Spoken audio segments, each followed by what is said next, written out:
Hey guys, welcome to Amity Tracks. So we do have a battle royale video. We haven't done these in a long time, but a battle royale video. This is all fun and tongue in cheek, kind of fun, but serious at the same time because we're gonna do this scientifically because it involves math, so it'll be definitive, and we're gonna figure out the ultimate ranking of the debut albums for the big four British invasion bands. So obviously we're talking about the Beatles' Please Please Me from 1963, going against the Rolling Stones, England's newest hit makers from 1964. Now, I do know this is the US version. I'm using the British versions of these others, the other three. I mean, the reason I'm doing here is I think in this case, the US version is better than the UK version of the Stones debut. And it's the one I have on vinyl, so that's what we're using. Okay. All right. Let's see here. Later that same year, later in 64, the Kinks with Kinks. Okay. And then finally, the Who with My Generation. So here we go. Let's get it on. All right.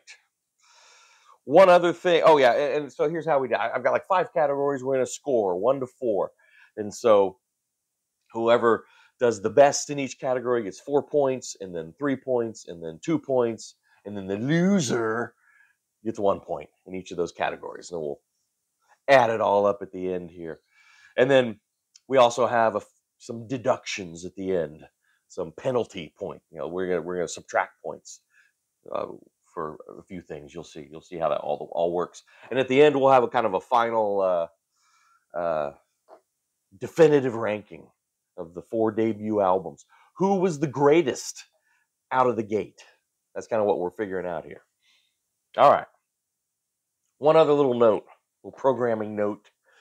Our editor claims to have, I don't know, a life and a job, things like that. So he basically claims this week that he doesn't have time to do what is entailed with, all the fancy editing on these battle royale videos. But we're not going to let our editor stymie our efforts here. Because look what I got. I got a whiteboard where we could keep score. We don't need any of the bells and whistles, any of the fancy words on the screen and the sound effects. Oh, no. We can go old school. We can just keep score on a little whiteboard here, huh? I mean, this is a channel obsessing over vinyl records. By definition, we're old school and proud of it, aren't we? All right, so here we go. So there. How about that, editor? As he makes us go blank. Anyway, whatever. No. That's all right. We love our editor. He's just a little overwhelmed right now with life. So we improvise. All right, here we go. Yeah, well, let's just get going. Let's get it on. So, got 5. I think I got 5. Look at my notes here. Oh, 6 categories, and then our deductions. Category 1: album cover, album art. Because before you listen, you see, right? You look at the album art, you hold it, and a lot of times it's that album cover that is your first indication of the magic within, right? And I mean, it's one of the reasons we love vinyl over CDs and streaming and cassettes and everything. 8 tracks, if you still listen to those. All that is you have this canvas to have this wonderful album art. It's the whole package, makes it tangible. All right, so here we go. Coming in last with 1 point, the Rolling Stones. Just kind of straight up, kind of straight on photograph, all looking tough and pensive, and yeah, just black background with a little lighting coming in from the side. Okay. That's 1 point. Coming in 2 points. At least the Kinks, using red, making it a little more intense, but the same thing. They're all just standing there, staring seriously at the camera. Kind of a straight on view, whatever. All right. So it's really going to be between these two because these are interesting, right? You have different interesting camera angles coming from below here, looking up from above here. Pretty cool. I'm giving this one, well, the 3 points it's a close one, but it's going to go to the Who. I think this is pretty cool. I like the view from above. They're all kind of staring up. You can tell they're kind of gritty because these are propane tanks here, looks like. It says propane on them. But yeah, so 3 points for the Who, and then 4 points for the Beatles. Beatles are going to win this one because, again, interesting camera angle looking up, in this office building here. The reason I kind of give it to them is they returned to this. I love how they sort of bookended their career, right? They started with this picture, and then they go back and do this picture here, right? And I don't know. That's just kind of cool. So, yeah. We'll give it to the Beatles. All right. So, here we go. I said the Stones, Kinks, the Who, and the Beatles. All right. There's our score so far. Okay. Coming in, next category here. Original songs versus cover songs. So, what I'm looking at here is who kind of, was the most original and had that, original vision right out of the gate. Because all of them started with some cover songs, right? But then all of them also have some original songs on their debut albums. So, you have Stones and Who have 12 songs on their record, and Kinks and Beatles have 14 each. So I did math. I don't like math, but I did math. I did a percentage. Percentage of what percentage of the songs are original versus cover songs. Coming in last again. This is not bode well for the Stones. The Stones. Only 2 out of 12 are original on there, so that comes out to about 17%. I rounded, so 17%.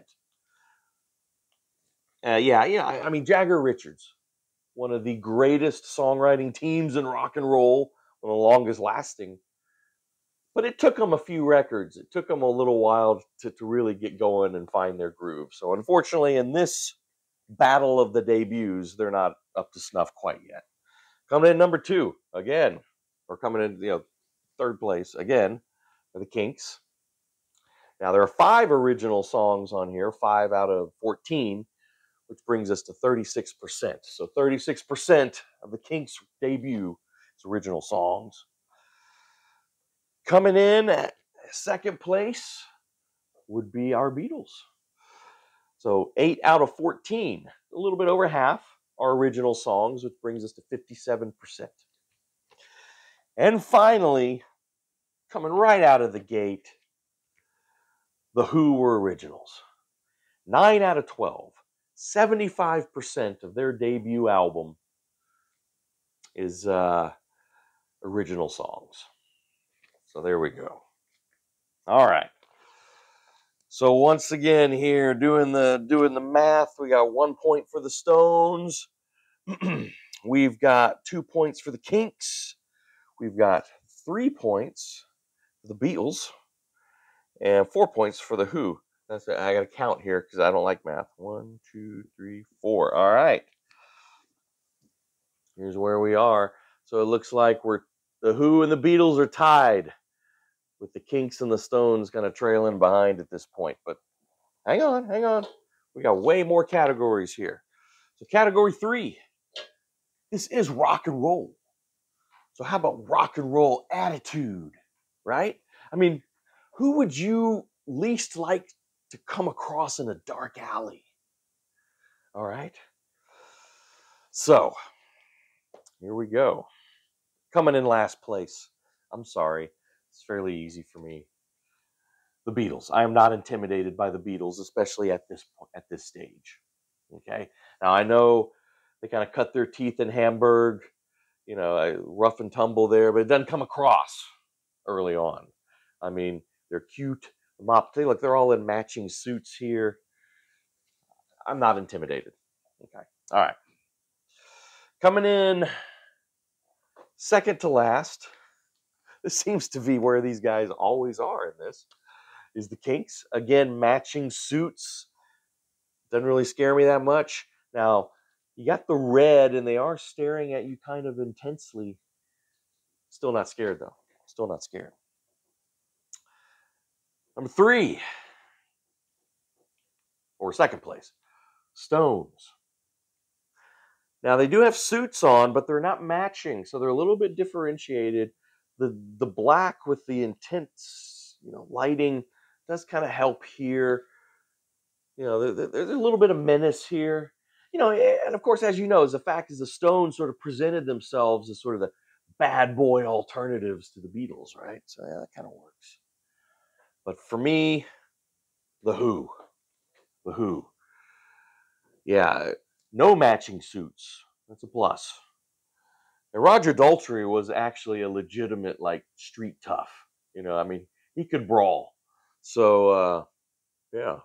And then, these guys here just destroying their instruments on stage. That's kind of intimidating, the guitar could go flying and impale you, or yeah. So let's go with The Who. All right.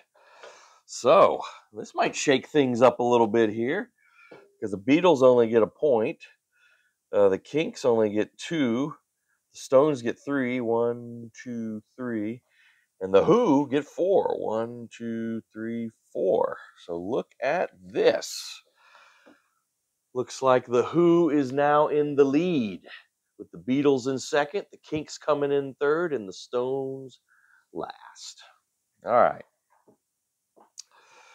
What's next here? Category 4, the iconic song. The iconic song. So what I did is I went through each of the records and I tried to pick out the most iconic single track, single song off of that album. And we're going to kind of put them head to head, and which is the most iconic. Man, these guys are not doing well out of the gate here, but I'm sorry. In last place is the Stones. I don't think there's really any iconic songs here on this record. It's they only got 2 originals, and they're just not there yet with this their songwriting prowess. So coming in third place, I've got the Beatles. Of course, the Beatles would have the most iconic songs of anybody I know, but we're just looking at the debuts. So, what's going to be iconic here?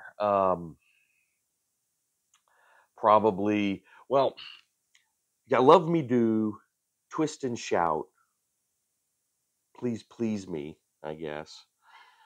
And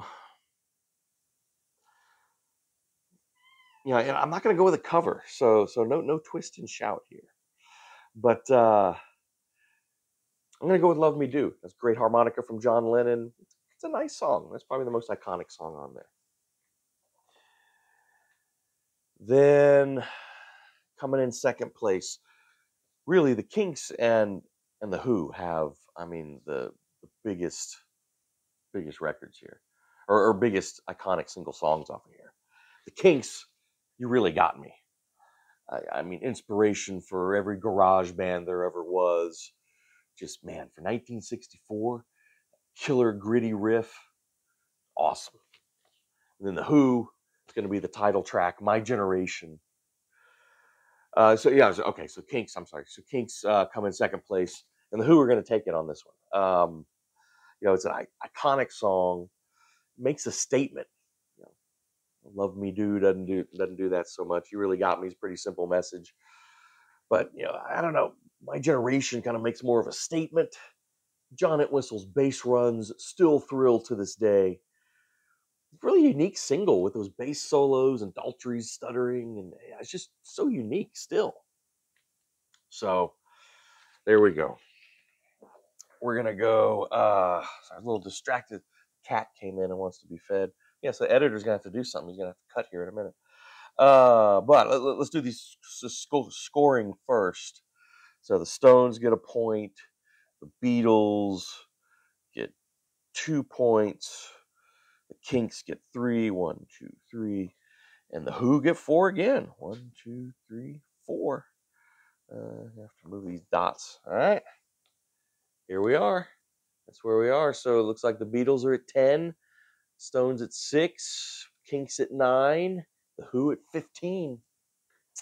That's where we are. All right. So editor is going to have to cut here so I can feed this cat who's demanding to be fed. Cats don't wait. All right.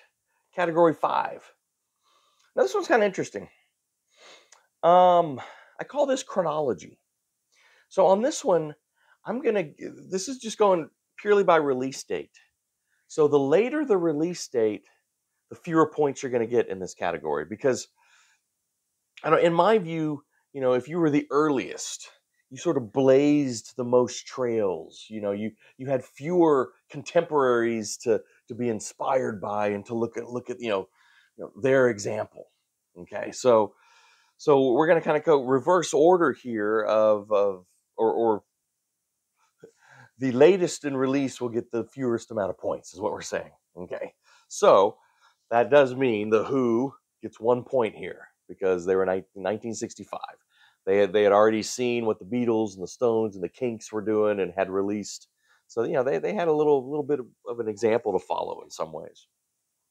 All right, we're in chronology here. Yeah, so the Kinks, they were third in time, so they get 2 points. They were late 64. Earlier in 64 is the Stones. And then finally, 1963, the Beatles, of course, blazed the trail, right? Led the way. So that's pretty easy here. So we said the Who get a point. We said the Kinks get 2. We see the Stones 1, 2, 3, and then the Beatles 1, 2, 3, 4. All right. Here we are in our standings. You see that there? Yeah. All right. Last category.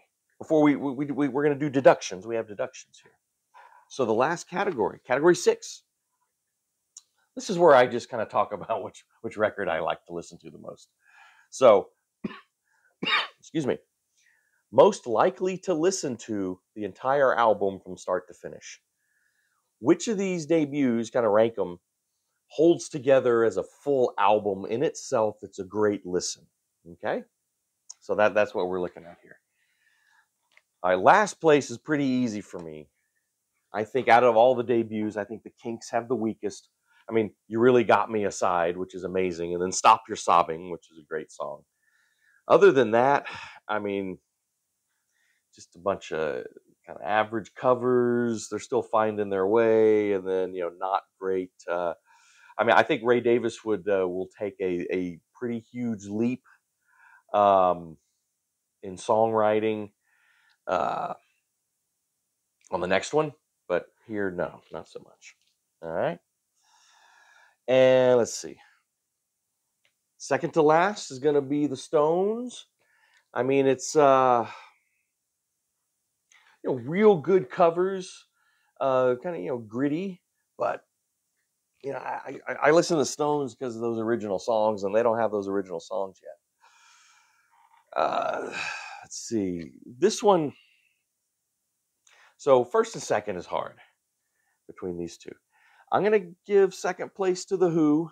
I mean, there are iconic songs here. Obviously, My Generation, The Kids Are All Right, Illegal Matters, great. What else is really good on here? The Good's Gone is cool.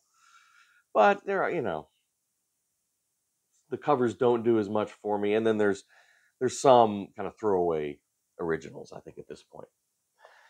So yeah, got to go Beatles first place. Out of the gate, they sound fantastic. Those harmonies, the arrangements, and the fact that this thing was recorded in one sitting in a day, basically. I mean, they have it together, I think, from the beginning. So there you go. All right. So let's tally up this last one here. We said the Kinks get 1. We said the Stones get 2. And we said the Who get 1, 2, 3. And then the Beatles get 1, 2, 3, 4. All right. So here's where we stand before deductions, if I have done my math correctly. So it looks like the Beatles are in first place with 13 points. No, never mind. The Who are in first place with 14 points. The Beatles in second place with 13 points. And then it looks like the Kinks have 12 and the Stones have 11. All right, so it's basically a race between first and second, and then third and fourth. But we have these deductions. All right, now the cat wants out, so editor's going to, again, have to do a little bit of work. All right, so these deductions. Okay. So, I'm going to have 2 deductions, or 2 categories of deductions, and then we'll see where we're at. Okay. So, from debut to the end of their career as a band, who had the most consistent lineups? So what I'm going to do is I'm going to subtract 1 point. So we're going to look at the band lineups that each of these bands had at the beginning on the debut. And then we're going to look at what the lineups were at the end, wherever they ended. Now the Stones, we'll say current, but these other 3, seem to have ended at certain points. And how consistent are the lineups? Are the lineups? Who was there from beginning to end? And we're going to subtract a point for every person who's not there at the end who was there at the beginning. Okay? So losing 3 points here are the Rolling Stones. All right? Brian Jones was kicked out and then died. Bill Wyman left. And Charlie Watts, rest in peace, died fairly recently, right? So you've only got Mick Jagger and Keith Richards left today who are on this debut. So that's minus 3 points for the Stones. The Kinks lose 2 points here because by the end of the Kinks run, their last record that they put out, you only had the Davis brothers, Ray and Dave, right? So Pete Quaife and what's that guy's name? Mick Avery. Now Mick Avery would come and go. Mick Avery would sort of return here and there, but by the end of their run, Mick Avery was not in the band anymore. So they lose 2 points. Okay, because there's 2 guys on here who were not there at the end. The Who lose 2 points, right? Because both Keith Moon and John Entwistle are deceased. And Pete and Roger continued on as the Who afterwards. So, with other people. So, yeah, the Who lose 2 points. It's only the Beatles who don't lose any deductions here, because at the beginning you had John, Paul, Ringo, and George, and at the end you had John, Paul, Ringo, and George, right? Okay, so no deductions there. All right, so let's see here. The Stones lost 3 points, so I just need to do 3 here. So the Stones lose 3. Beatles lose nothing. The Kinks lose 2. And the Who lose 2. All right. So, made some adjustments here. There we are. One more deduction. Lamest cover song. Okay, so I'm going to take 1 point away from whoever had the lamest cover song. And I don't need to go through all of them here. I think the Beatles kind of had the lamest covers, at least originally, because least the Who, Kinks, and Stones, their cover songs are all kind of gritty R&B, blues songs. Kind of cool. The Beatles were more eclectic. You know, they could do a lot more styles, you know, out of the gate. But that also led to, you know, doing some show tunes and all that. So, you know, whatever. So, I don't know. Anna, Chains. I think out of all the cover songs, those may be the lamest. So, I'm gonna take 1 point away from the Beatles here. There we go. All right. Here is your final tally here. So I'm gonna let's see here. Looks like the Beatles. Wait a minute. Wait, oh, we got a tie at the top. Well, here, we can look at the bottom here at least. So the Kinks come in 4th place. Stones come in 3rd place. No, wait a minute. See, I can't do math. The Stones come in 4th place. The Kinks in 3rd. That's easy. So it looks like we have the Beatles and the Who coming in at 17 points each here at the top. We're going to have to do a tiebreaker between those two. I just so happen to have one here. What do you know? What I call this is biggest. I'm going to give an extra point for biggest impact. Okay, who had the biggest overall impact with their debut album? Who changed the landscape of the music the most out of the gate with the debut? Between the Beatles and the Who, because that the tiebreaker has to be between those two. I mean, it's gonna be the Beatles. I mean, the Beatles obviously that was a seismic, you know, there was an earthquake. You know what the Beatles did musically from the beginning. I mean, ushered in this new era of rock music.